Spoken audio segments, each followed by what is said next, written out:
So I want to talk about ride sharing and taxation. So as far as the new tax law goes and all that, okay, I just wanted to put some records straight. I was having a conversation with Church. He gave me the idea for this video, by the way. It kind of seemed like I feel like there's a little bit of a misconception by way of I think there's a lot of people that actually think that um, tax will be deducted from your account or from your earnings or from basically your bank, and that's not how a tax system works. Anywhere in the world, actually, nobody deducts tax from you. It's what they call filing of tax returns. All right? You as a person, you as a business owner, have to go to the tax man. In this case, it's the FIRS or the NRS, as recently changed, and say, this is how much I made, and so I'm entitled to pay this tax. And then they then talk about things like exceptions and deductions and all that. That is where you need your receipts. That is where the idea of keeping your receipt comes in, okay? Wherein if a person goes to declare that, okay, this is how much came into my business this year, gross, because anyway, this is how much came into my business this year, and but out of all this amount, this and this, for instance, is rent. There's no tax on rent. This is loan amount.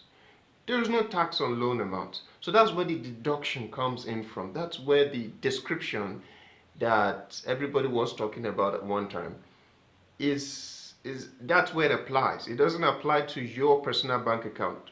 There is nobody's bank account that's been deducted for taxes. No, they don't. No, nobody does that. In fact, the deductions you will get in your bank account are either the 15 naira, which is the stamp duty, not tax. That is not tax. That is called stamp duty. And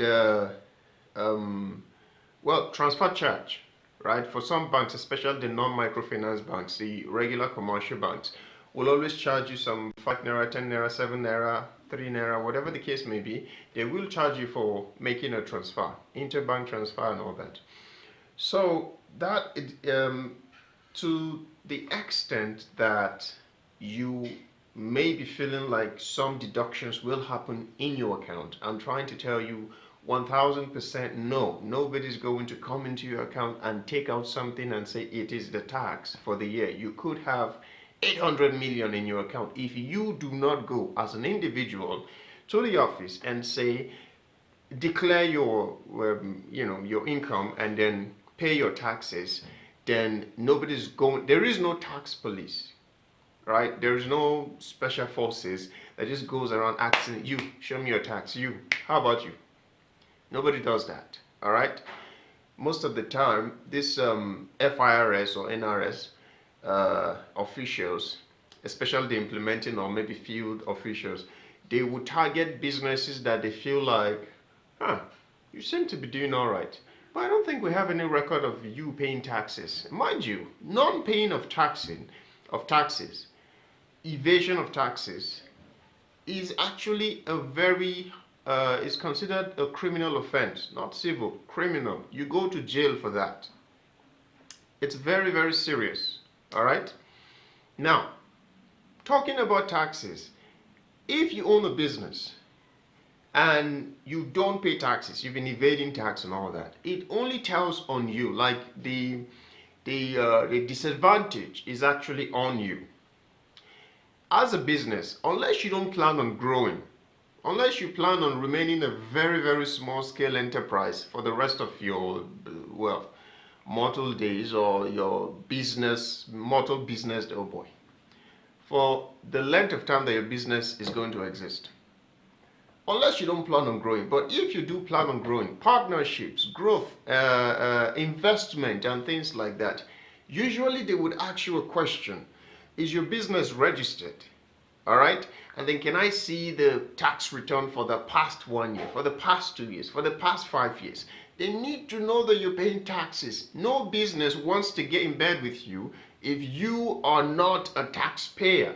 Because if the government should one day come in for audit, bro, It's not going to be funny, because if the government comes to find out that you've not been paying taxes, they tend to impose a penalty, a fine that is way above what you should have been paying for the amount of years that the auditor may have predicted that you had not paid any tax. And then you have to go for restitution. All right? I beg now. That's what restitution is. But in the end, you still have to pay something. So it's kind of like people who do direct meter connection. You know, they try to bypass and try to be smart. There was a story. It's not part of what we're talking about, but somebody literally had a mechanogen, and then his bypass, he did it right under the mechanogen. So there was no way for the NEPA officials, not NEPA now, AECD, AEDC, or AEDC, whatever, for them to lift up the mechanogen and find that, oh yeah, there is a diversion that happened under the, that is where the whole discrepancy, it was hidden, right? But they were able to actually catch those people, and in the end, they gave them a bill of around 700K. You know, it kind of feels like, why did you not just buy units and stay in peace? What's all this thing you're trying to bypass? And everybody have their own principle. But the point I'm trying to make is that in ride sharing, you do a business of service. And as far as service is concerned, what is the taxation for services mostly is in the form of VAT. If you've ever eaten in a restaurant and then they give you your bill, you will always see the amount of food that you've eaten plus VAT in proper restaurants, not the roadside restaurant, plus VAT.